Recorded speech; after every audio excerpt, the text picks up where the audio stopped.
gon' take it there? Who gon' take it there? Who gon' take it there? Who gon' take it there? Electricity, electricity, electricity, electricity. You know what's in the air. You know what's in the air. You know what's in the air. You know what's in the air. It's possibility. It's possibility. It's possibility. It's possibility. All right, so the debate happened in New York for the Democratic primary. I've been covering this pretty extensively because Zoran is the contender against Andrew Cuomo, and Zoran is surging. He's a DSA candidate, Democratic Socialist, young in the world of politics, but he's got a really sharp message about making New York more affordable. Andrew Cuomo stepped into the race late, and immediately was ahead of everybody due to name recognition and to him having a lot of experience in governance. And so pretty much since then, it's been a question of, can Zoran catch up to Andrew Cuomo? He was the only one in the polls who had any real momentum, despite the fact that there are a decent amount of people in the running, and some of them with, decent reputations too. But Zoran was surging. He quickly became the only contender that was even remotely challenging to Cuomo. And then in a recent poll, only one, mind you, but he is now, according to that poll, the top contender. So he topped Cuomo in at least one poll so far. So this is basically a two-man race.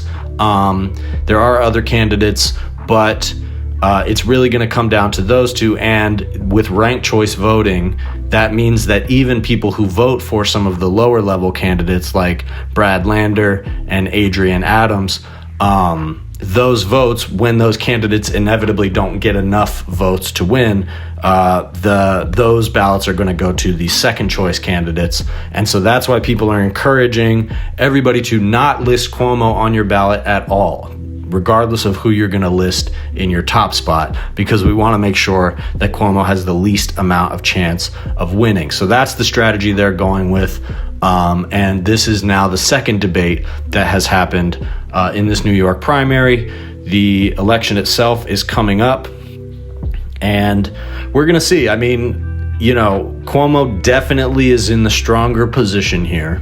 And when you think about just like the inertia of politics and people's unwillingness to vote for a sort of unknown entity unless they have like a real emotional reason and basis for doing so, it's tough. It's tough to predict when that's going to happen, because that is what happened with Trump, right? But what is it about Trump that motivated people to vote and behave in that way that has carried Trump so far in politics? And there have been candidates on the left-wing side that inspire a similar kind of sense that maybe something new could happen in the electoral process, but we have not seen that pan out on the left side. We have not seen some kind of renegade candidate take control of the Democratic Party in the way that Donald Trump has undoubtedly done in the Republican Party. So not to say that that's necessarily the goal of this mayoral race here. It does seem like Zoran has a lot of potential to him as a candidate, and he could go far, but I think him clinching this mayor spot and actually doing some significant things in that position are crucial to that. It's questionable how relevant he would be if he doesn't win this race. So definitely going to continue throwing support behind him. He did a good performance at this debate. And once again, it pretty much turned into everybody against Cuomo because the other candidates don't have a chance, but they want to hurt Cuomo's chances as much as possible. He's everybody's biggest obstacle. And then it pretty much turned into a debate between Cuomo and Zoran, the two that have the biggest chances of winning. So let me play a couple clips from this so you can see the dynamic here. A little bit similar to the last debate, but I would say also more dialed in. It seems like all the candidates have a better idea of what it is that they're trying to do, as well as a couple of them having dropped out. So let me play this clip. I do want to tell you, though, about some immigrant New Yorkers that Andrew Cuomo screwed when he was governor, and we're defending in my office a couple of hundred immigrant subway cleaners who he made clean the subway cars but cheated out of the prevailing wages and health care that they were due. We're fighting right now to get it back. I stand up to bullies, and I'll stand up to Donald Trump. Mr. Cuomo, you were named, so We may not be able to do this every time all night, but you were named, so you get a brief response. I don't know what Mr. Lander is talking about. The MTA contracted for cleaning services. I assume that's what he's talking about. The MTA goes through a rigorous contracting process. They should never have hired illegal immigrants if it is true. But obviously I had nothing to do with them hiring anyone. I'm sorry, is that what you said? What did you call them? If anyone was undocumented or they didn't pay the proper wages, I had nothing to do with it. It would have been done with the MTA. You didn't pay them the proper wages. You cheated them out of the prevailing wages they were due and the health care they were due. I didn't contract with them at all.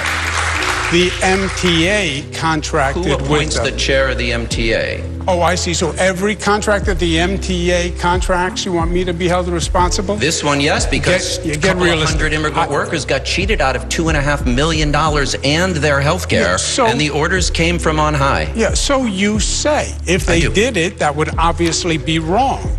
So let me start with you, Mr. Mamdani. What do you say to critics who think that a 33-year-old assemblyman who's only been in office 4 years needs more experience before becoming mayor of the largest city in the country? What I would ask is for them to judge me by the campaign that I am running. A campaign we began with about 2 full-time employees polling at 1% that has now grown to be one where we manage over 36,000 volunteers that have knocked on nearly 1 million doors. And ultimately, what I will deliver to New York City is what I've been delivering in this race: innovation and competence. And I will do so by hiring the best and the brightest. Because for too long, we've had an understanding of leadership where you simply want to replicate each one of your ideas and hire the people who will be quickest to say yes to whatever you say to them. I will instead hire the people who have the track records, the excellence, the fluency. And it has been a pleasure to meet with incredible officials like Maria Torres Springer, like Patrick Gaspard, like Steve Banks, like Amit Baga, so many who have delivered that public service and that public excellence in this city. And that is what I would be doing as the next mayor of this city of New York. To Mr. Cuomo, I have never had to resign in disgrace. I have never cut Medicaid. I have never stolen hundreds of millions of dollars from the MTA. I have never hounded the 13 women who credibly accused me of sexual harassment. I have never sued for their gynecological records, and I have never done those things because I am not you, Mr. Cuomo. And furthermore, the name is Mamdani, M-A-M-D-A-N-I. You should learn how to say it because we got to get it right. Yeah, so one of the main things you see happening here is Brad Lander really going after Cuomo, doing an excellent job of pointing out some really specific things about Cuomo's time as governor that people might have forgotten about. And, there is a lot of talk about the general corruption of Cuomo, how Cuomo is sort of in the same political circles financially as Donald Trump, which is true. And, general things about the sexual harassment that he was accused of and the fact that he obviously resigned in disgrace. But what Brad Lander does here is he really brings up the specifics of what it looked like for a guy like that to be the governor. And I think that's some of the most effective attacks on Cuomo that have happened this entire cycle. So good on him for doing that. Brad Lander was a candidate that AOC had endorsed previously, and she seemed a little bit torn about whether to endorse him or Zoron in this race, given that she has a relationship with Brad Lander. She obviously believes in his ability, but Zoron is just a much more viable and exciting candidate at the moment. So he's been pretty consistent with his performances. I don't have too many notes here. He really took the opportunity to contrast himself from Cuomo as hard as he can and try to reframe his lack of experience as an asset because he's going up against Cuomo, who essentially has experience in corruption. That is Zoran's pitch. And I think it's a good pitch. Is it the perfect answer to the question of whether Zoran has enough experience to do this?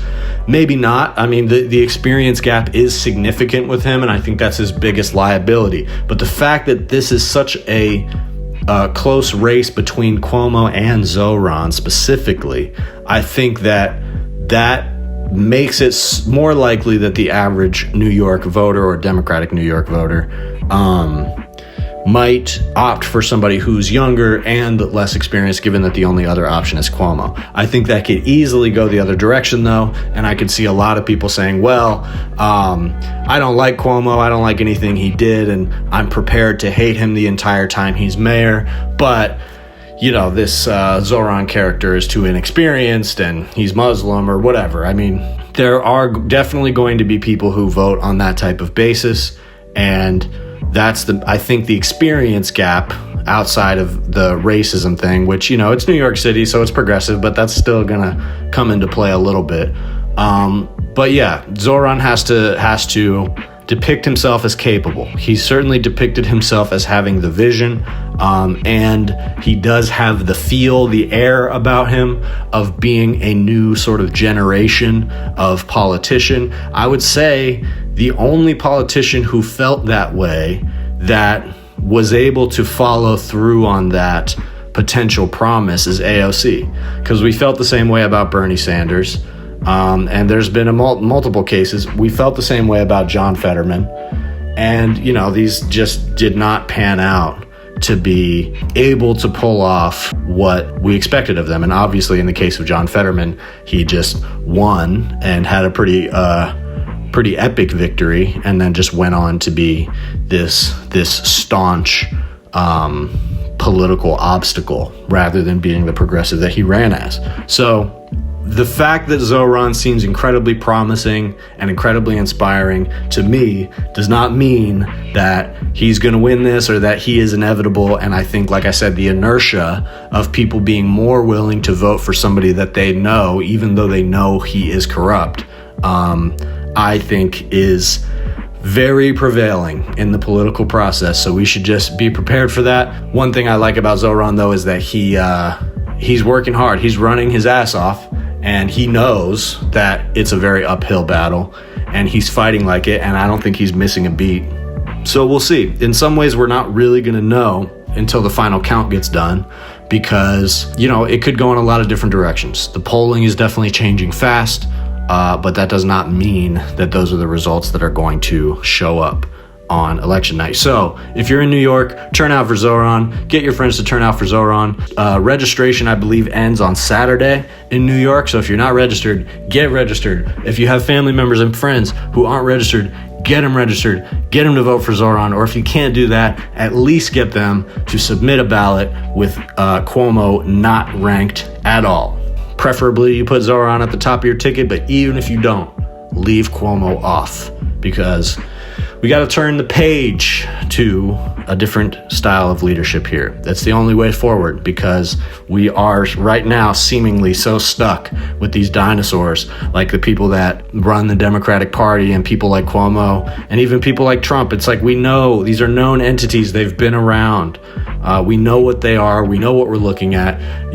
Some people, I think, felt like Trump had, something up his sleeve, like he was really going to be a change candidate when he came into office this second time, and people really thought that he was going to turn things around. And now here we are a few months in, and we see that it was what it always promised to be, which is chaos at home and chaos abroad. Horrific ICE raids going on that are inciting protests in different cities across the nation. Those protests are still going on. People were out in LA. I saw action happening in New Jersey, where there was actually an ICE detention facility where there appeared to be some kind of uprising or something within the actual facility. I think they neglected to feed some of the detainees or prisoners for several hours, and so they knocked down a wall, and I think at least 4 of them were able to escape, and as I'm recording this now, currently have not been found. So that was happening indoors, and then there's also some solidarity happening outside of that facility, people showing up and essentially showing support for the action happening on the inside, and hopefully causing some trouble for the agents involved. Here it looks like some police cars were set on fire in NYC in New York. The actions have been intensifying in New York as well, and the mayor has been speaking on that and how they're going to try to crush it. It's been pretty well reported that Senator Alex Padilla was forcibly removed from a Homeland Security press conference in LA. So Kirsty Noem was here at this press conference talking about how they're going to stay in LA and that their goal is to liberate LA. And so as they are dragging Democratic senators out of the room, that is the type of language they're using to describe sending these troops to LA, which is interesting language. There's no reason that any conservative movement should be using the word liberate. That is a very specific choice of words there. And so just ask yourself why they would be using the word liberate and what exactly that means.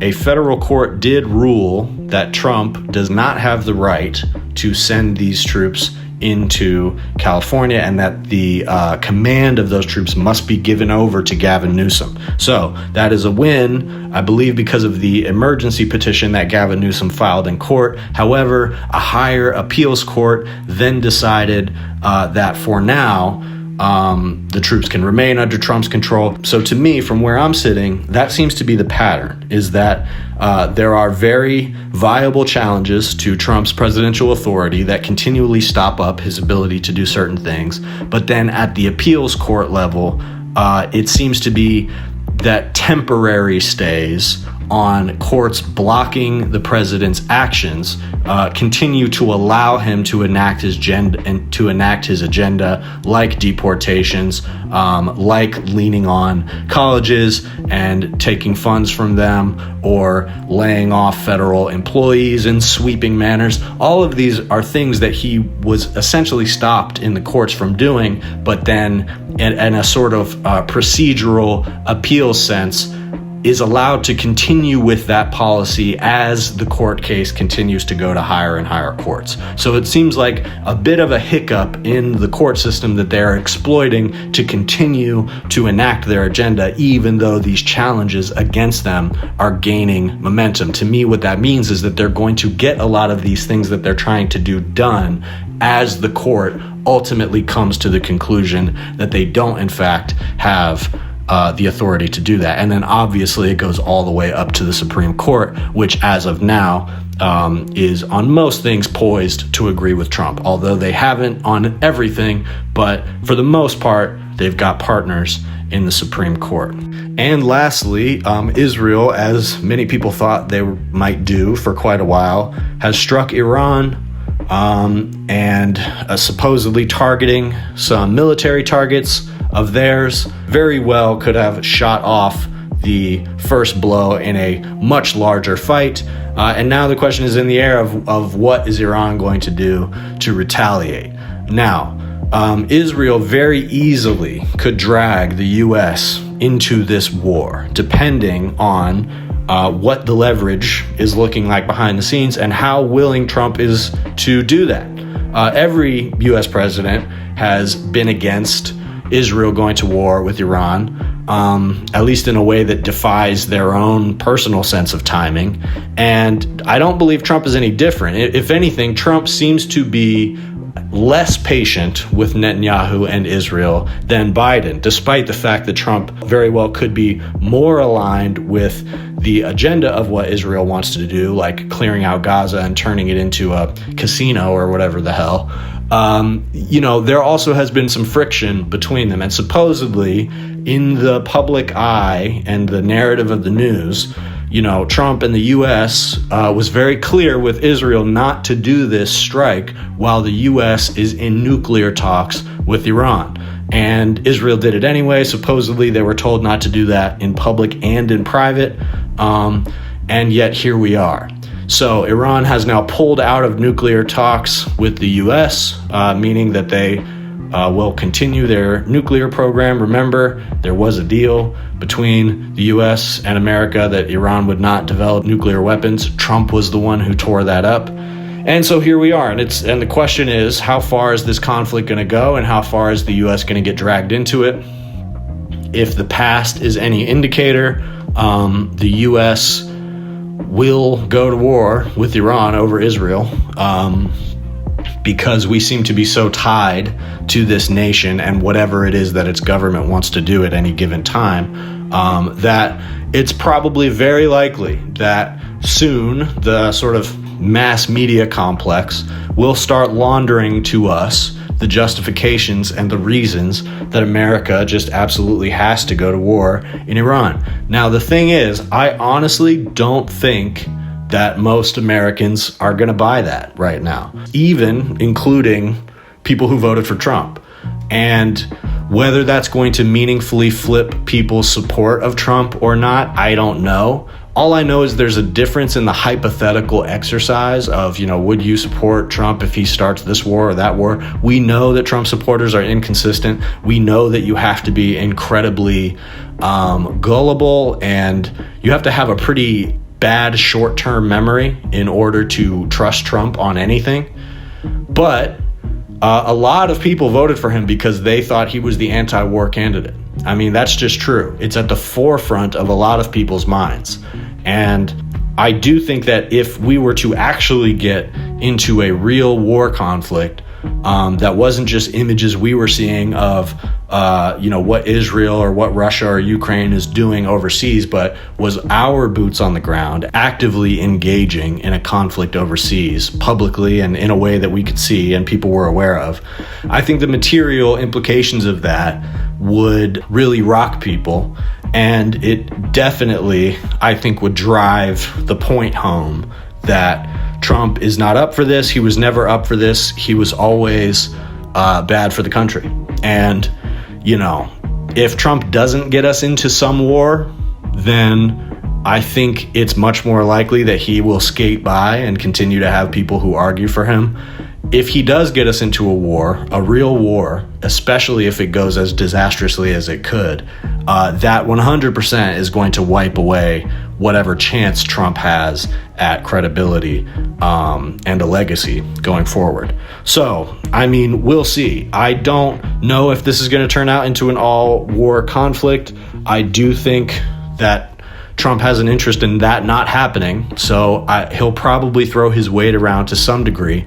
But as has been observed before, sometimes when things are on the rails to this degree, even the president only has so much say.